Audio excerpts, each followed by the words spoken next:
Okay.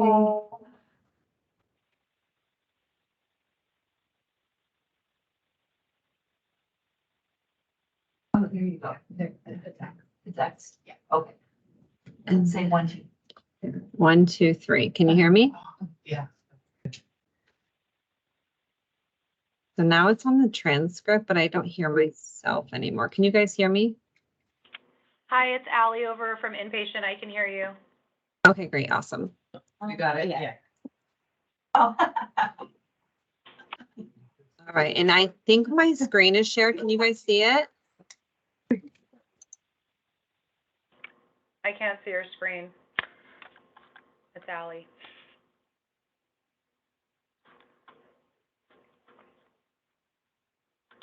I also can't see your screen. This is Karen. Let's see. That's not bad.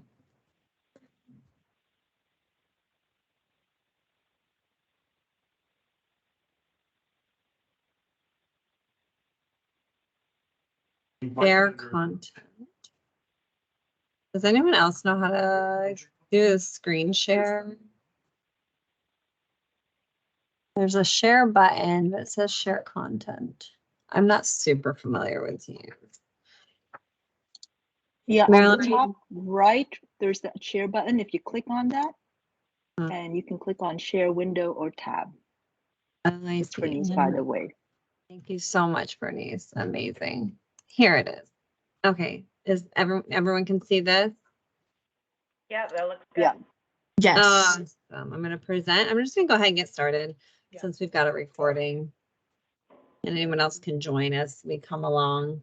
All right. So hopefully you guys all got the article titled The Impact of Exercise on Pelvic Symptoms, Severity, Pelvic Floor Muscle Strength, and Diastasis Recti Abdominis After Pregnancy. This type of study was a longitudinal prospective cohort study. As a reminder, that's a study that follows over time a group of similar individuals or cohorts who differ with respect to certain factors under the study to determine how these factors affect rates of certain outcome. And so this study is under a level 4 evidence under the evidence hierarchy, again, with case control and cohort studies. And I thought because this was the first journal club we've done, I dove into this a little bit more just to remind us all of like basics of ABP. So this was a really great graph of just kind of reminding us of the different types of research that's out there and the different levels of research. So this is under the unfiltered information level 4. And so I thought this was a nice graph to kind of refresh our brains. I think it's been a while since a lot of us have maybe looked at some of this. All right, so into the background of the article, I chose this because I felt like it was appropriate and helpful for all exercise prescribing medical professionals, not just pelvic floor physical therapists like myself.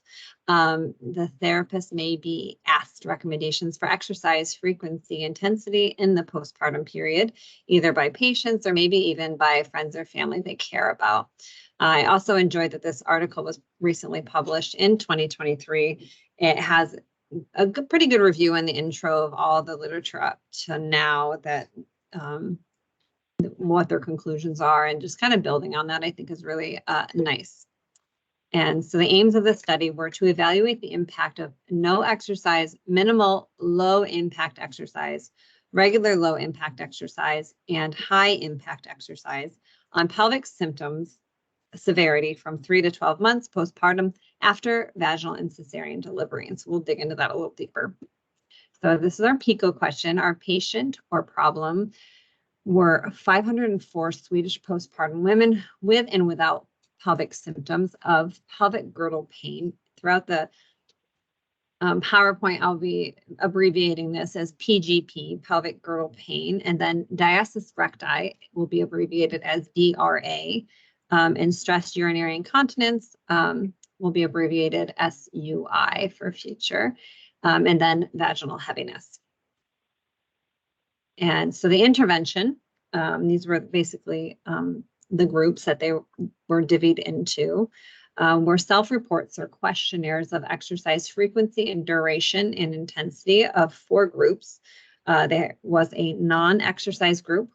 These were women who exercised less than 2 times a week, and strolling was defined as non-exercising. Yeah, I liked that. And then minimal low impact exercise group would be low impact exercise 2 to 4 times a week. And then the third group was regular low impact exercise. These were women who exercised 5 times or more per week, which were meeting the general health guideline recommendations. And then the last group were high impact exercise group. These women did high impact exercise at least 1 time a week. This could be running or, a class where there's jumping involved, and 2 or more low impact activities per week. And then they compared clinical assessment outcomes of pelvic floor muscle strength, diastasis recti, abdominis distances, and the prevalence of pelvic girdle symptoms to include stress urinary incontinence, pelvic girdle pain, and vaginal heaviness via validated outcome measures at 3 to 6 months. And the regularity was 3, 6, 9, and 12 months postpartum. And so the outcomes showed that pelvic girdle pain improved in all exercise groups, no change in non-exercise groups. Our diastasis recti abdominis, this is the separation of the rectus abdominis after pregnancy, improved in all groups, exercise and non-exercise groups. And then stress urinary incontinence, improvements in the low impact exercise group, no change in high impact exercise group, and worsening in the non-exercise group. And then vaginal heaviness had improvements in all groups, exercise and non-exercise groups.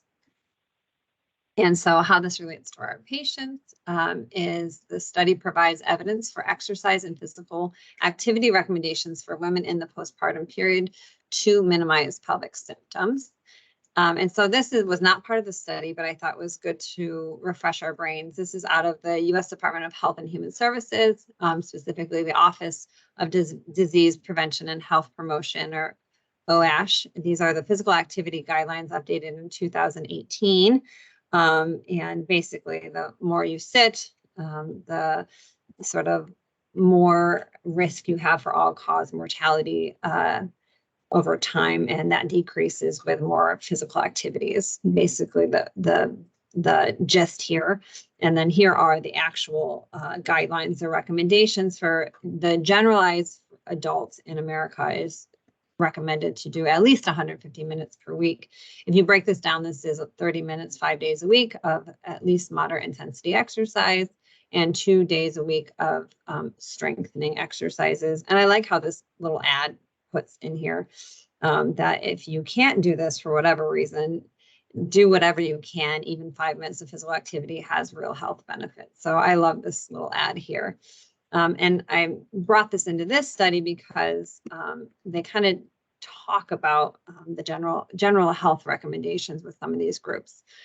So going back to the study, the main objectives that I pulled from this, at least, and maybe we can get some feedback on other people, is in the postpartum period, some exercise is better than no exercising, and strolling doesn't count.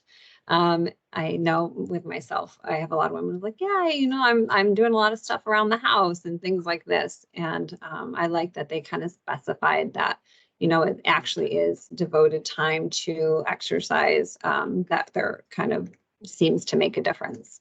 And then less intense exercise in the postpartum period is better for severity of stress urinary incontinence symptoms in comparison to high intensity.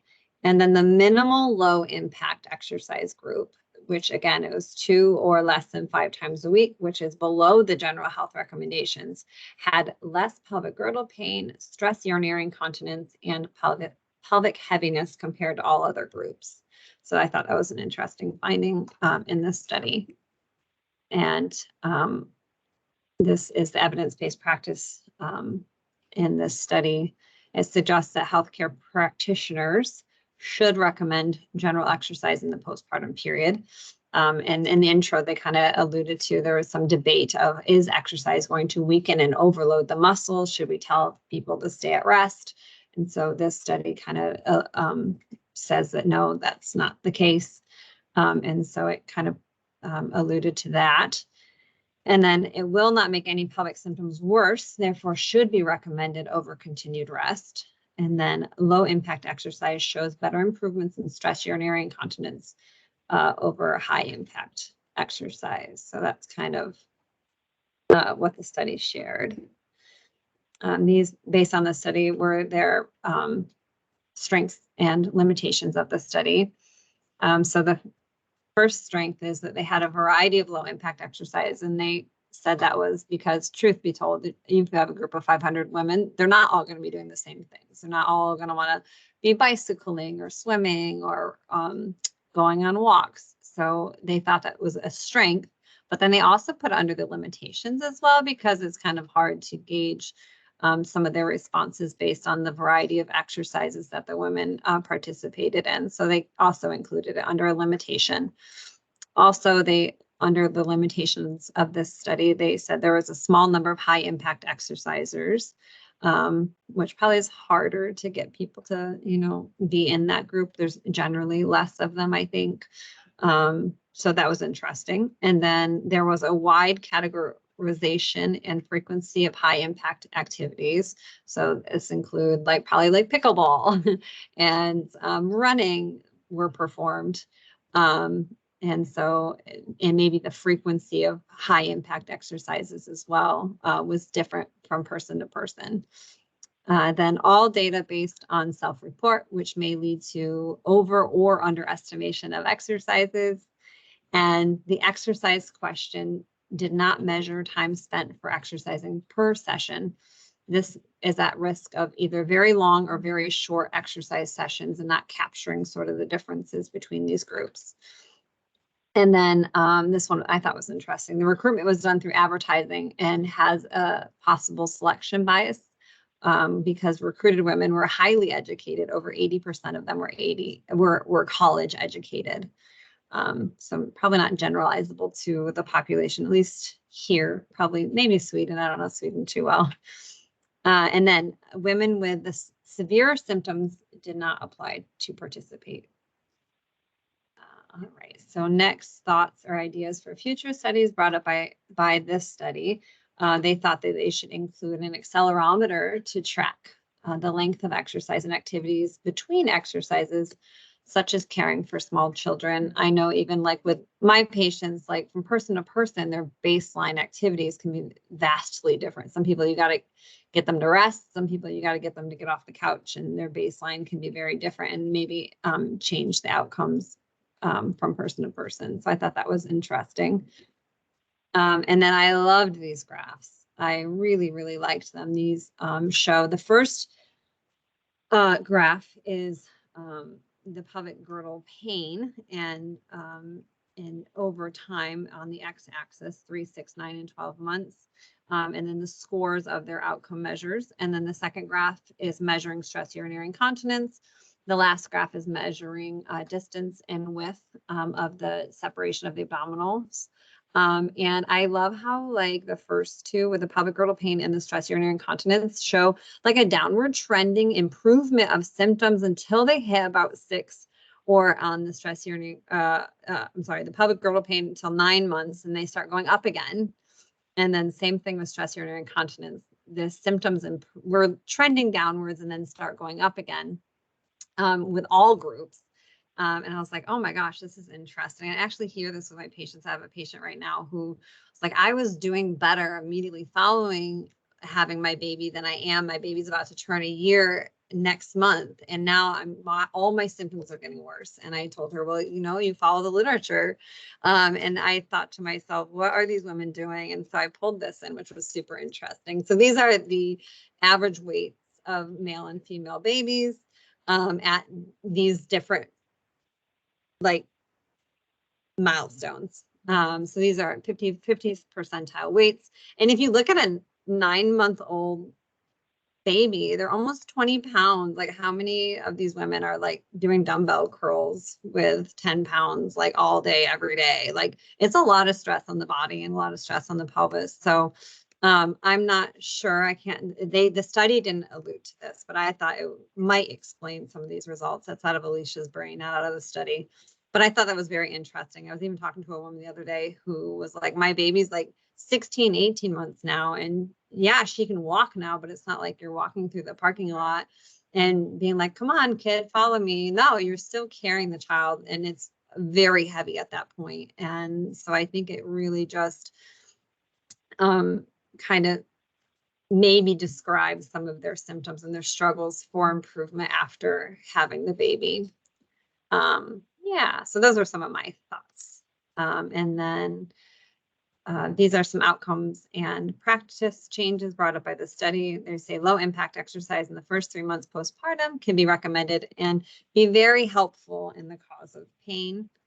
Stress urinary incontinence was an initial complaint for 32.4% of women in this study.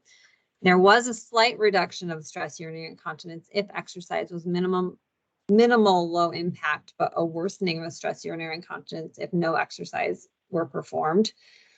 And women experiencing stress urinary incontinence was almost the same at 12 months. Should be encouraged to perform low intensity exercise, and should be referred to a specialized healthcare provider. Basically for at least the leaking, if I've heard other studies, not in this, they didn't mention in this study, where if a woman's still leaking at 3 months postpartum, they will most likely still be leaking 12 months postpartum, and it's not an acute issue anymore. So just assessing that and referring when needed might be good from a pelvic floor therapist. And so these are my references. And I just want to, before I dive into a few questions, or if anyone has any comments, our next month's journal club will be on February the 21st, which is a Wednesday, 12:30 to 1. Ingrid will be presenting, which is a really good follow through from this one for those of us who see pregnant patients or have pregnant women in our lives. Can outpatient exercise programs for pregnancy-related pelvic girdle pain improve pain and function versus education? A feasibility study. So look out for that invitation soon. All right, I am all done. I'll open it up for questions now. Any questions, thoughts, comments? Do you want to put on your mic? Yeah, I'll maybe turn. Or here, maybe just I'll move my computer. But I'll turn off. Oh yeah, I see it. Okay. Learning. So maybe I'll say it and then you can repeat it if it's not picked up by your mic. So my first question was, you used it from vaginal heaviness and then pelvic heaviness. I'm assuming that's the same thing, but I don't know what that is. From my experience, I feel like women will complain of heaviness vaginally and also in like the suprapubic area. Like Sometimes both, sometimes one or the other. Okay. Meaning right above the pubic bone, sometimes they'll feel like their low belly is not well supported Okay. as the abdominal wall is kind of recovering after that strain and stress. And that's a common complaint I hear, probably Ingrid as well. Heaviness. Yeah. Yeah. The U.S. Department of Health, I think, was saying something about like weightlifting or adding weightlifting to the regiment. Yeah. Would that be Strength considered training. low impact? Yes. Yes. Okay. So impact is anything basically where there's a moment of flight and the body lands. Like running goes from single leg flight, Okay. single leg. There is no transition of Okay. weight from one leg to the other. So anything jumping, running, Right. Okay. or maybe lifting up from the ground for a moment to hit that pickleball. Okay. Pickleball seems to be a popular sport I keep hearing about from patients. Who I see. And then one last question that I have, the graphs you showed us that you were like, these are really fascinating graphs. And then you were showing like the weights of babies. Yeah. I don't know if I'm interpreting this the same way that you are, Uh-huh. but I'm thinking, okay, is there, when you have more upper body tension from lifting, does that mean maybe your tone is going down in your lower body, or there's less? Because I'm thinking, like, I remember this exercise during one of my courses where we tried to have tension in our shoulders and neck and also in our pelvic region, and it was hard to sustain tension in both areas. So I'm wondering, was picking up the baby, is that more upper body? Does it cause like a loss of tone in the lower body? I don't know. I'm having trouble understanding how carrying a baby weight would Yeah. result in an increase in the symptoms. Yeah, so I think that carrying and picking up a baby is a full body exercise. A lot of times they start Okay. on the floor and moms are just like, Legs. I'm picturing like the worst case, maybe not worst case, in my mind at least, like the screaming toddler on the aisle of the grocery store, and it's not helping at all. It's not standing up so you can pick it up nicely, right? And so I just feel like it's a full body thing, and I think maybe Ingrid has something to add to this. I think also like a lot of times, I think after 9 months old, what I was thinking is that a lot of moms carry them on hip and then they do these. Yeah. So then they can cause a little bit imbalance in the pelvis, and then that Mm-hmm. can make it a little bit more difficult for the muscles to work. Yeah. So that might be why you're seeing a decline in symptoms, and then all of a sudden 9 months they're trending up. Because 9 months is when they can Right. pretty like, sit up and everything pretty good. So that's the time that they started that doing makes sense. like hip carry. Yeah, yeah. And then Hand also they're control, heavier, control. but then they're trying to do the hip carry and then do things with other hand. Right. And then they're like, And they balance, favor and then- one Yeah, hip. they favor one. They typically Yeah. like in these. Probably, I think they usually put it on their non-dominant side to keep their Yeah, dominant yeah. hand free to Free do to do tasks, typically. Yeah, but I see speaking. a Not always. lot of like these. Yeah. Yeah, So but- Ingrid is On the hip. demonstrating like a hip popped out Yeah. child sitting on the side of the hip pose. Makes sense. Yeah, that makes sense. Thanks, Ingrid. Hi, this is Allie from Inpatient. I was Allie. actually curious, like I have 3 kids myself, and I certainly suffer from a lot of these issues described in the study. I can attest to it myself. I did CrossFit, and after the baby's like, doing any kind of like jump roping, like forget it, it was Yeah, easy. absolutely. But I was actually curious, like I felt like the stress urinary incontinence kind of got like worse after so many kids, and so I was wondering in this study, I didn't see that they spoke to anything about like which child this was for. Like, are these all new moms with only one baby, or did they have multiple? Like, which pregnancy was this for them? Yeah, that's actually a really good question, Allie, because I was thinking that myself. They didn't allude to like, was this like were all these first time moms, or at least not that I saw, or like you're right. Like the woman who's on her second child and her first child is like 1.5 years old. Like she's gonna have a lot Exactly. more. Yeah. A lot more. I had 2 15 months apart, and I'm going, the third, from that second one, I feel like I wasn't even recovered yet from the in between. So I So thought how that many could certainly kids have a you lot to do have? with it. How many kids you have and how spaced out they are seem to, at least clinically speaking, from my own experience, seem to really make a difference of how well you recover and what are the stresses at home. The toddler who's demanding your attention and your assistance is very different than the newborn who's demanding your attention and your assistance, and you're just kind of pulled 2 different directions, and can, I'm sure, not make these recoveries any easier. For sure. Yeah, Now, Allie, were your kids close together, or they have? Yeah, I had 2 that were 15 months apart. My second and my third were 15 months. So I had a 9-month-old with a newborn, or sorry, a 15-month-old with a newborn, right? So it was kind of. And then and how old was your oldest then? She was 5. A little more independent. 6, But... yeah, so a little more independent. But to have like the 15-month-old, right, and then a newborn, and even just being pregnant with the third with like an infant, toddler, was a lot of Your Just body reflecting back. had to manage more than it was probably ready for. Right. And then I also my brain always goes to, like, as an OT, I always think about like more like social determinants of health too, and just how does like one's neighborhood and one's SES and all of this kind of contribute to like their readiness to get out there and like do more fitness and things like that. So in this neighborhood that we're in, of course, being in Orange and with Santa Ana kind of bordering us, I just wonder if the the study, I'm sure you know, taking into consideration what's the access, right, for these women to like get into fitness centers or get into groups, activities that would kind of incorporate more high intensity or exercise and such. So that was just another thing that I thought could be like a limitation.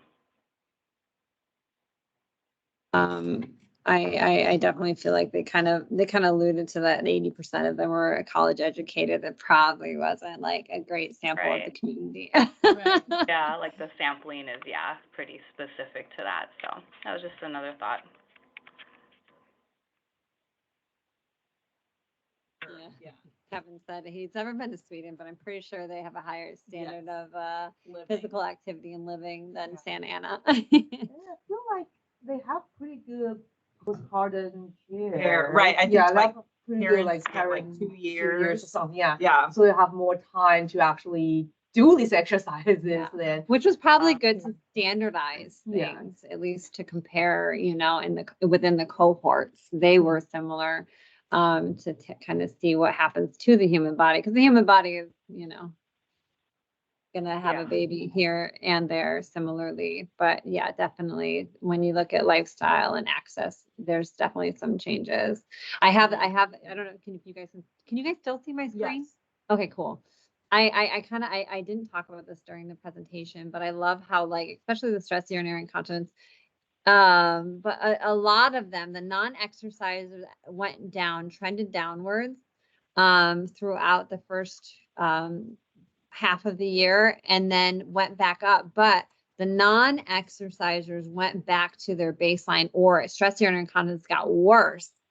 And then when things trend back up on the exercise group, they don't come back up to their previous baseline like the non-exercisers, except for stress urinary incontinence. They go above their baseline, at least visually speaking. When they looked at the statistics, it was non-significant, but I still think it paints a picture that's very interesting, where they do trend upwards, the exercise groups, but not to the same degree as non-exercising. I don't know, I thought that was cool. Very, very neat. Thank you Well, for this. The way you yeah. laid it out was so nice. Your template is awesome for the presentation. Okay, good.